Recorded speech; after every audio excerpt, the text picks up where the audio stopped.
एक बार गा दी कि राम जी के जैसन दीहा हमरो दुल्हवा बाबा, राम जी के जैसन दीहा हमरो दुल्हवा बाबा। सासु चाही माई जैसन देवरा छोट भाई जैसन, सासु चाही माई जैसन देवरा छोट भाई जैसन हो जब बियाह बाबा।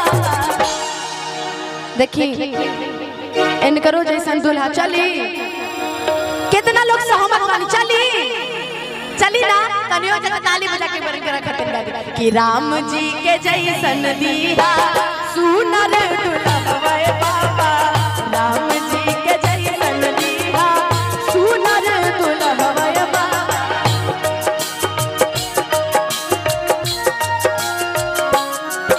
रउआ एक मिनट रउआ आशीर्वाद दे तारी के पैसा फेंकत तारी हमरा पहले बता दे, ये आशीर्वाद है। हाँ एकदम आएंगे, एकदम अच्छा गौरव पंचायत के नॉमिनेशन में मैं आऊंगी और गोलू जी को लेके आऊंगी एकदम ना, ठीक है चलिए हम ले आके आए। बाकी रघुआ इतना प्यारा आशीर्वाद हमरा तो पूछा ही राम जी के जैसन दीहा सुनर दुल्हवा बाबा, राम जी के जैसन दीहा सुनर।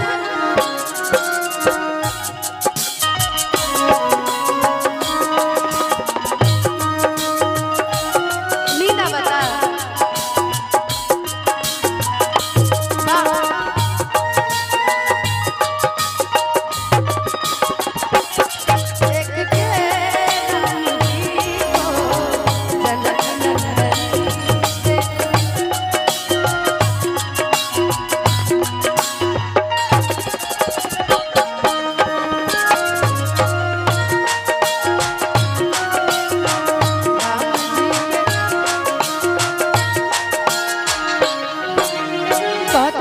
भोले बाबा से हो जैसे मानी ले बाबा रौरा गौरा मैया के,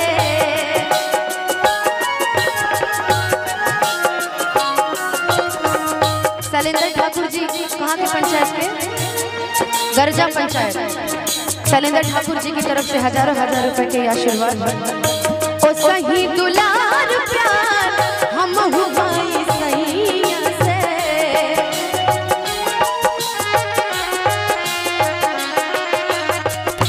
जैसे मानी ले बाबा रौरा गौरा मैया के, ओ सही दुलार प्यार हम हुआई सैया से। कैसन दुल्हा मांगा करे कि बर ऐसन दिहा कि जिंदगी निभा जाए, मतलब मारे पीटे वाला ना चाहिए।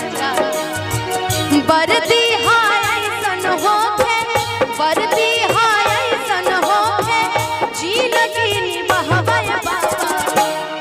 कहतारी कि बर ऐसन दिया कि जिंदगी हमार निभा जाए, बस कहल चल ना कि पैसा वाला ना प्यार करे वाला माने वाला चाहिए ना ऐसा दुल्हा।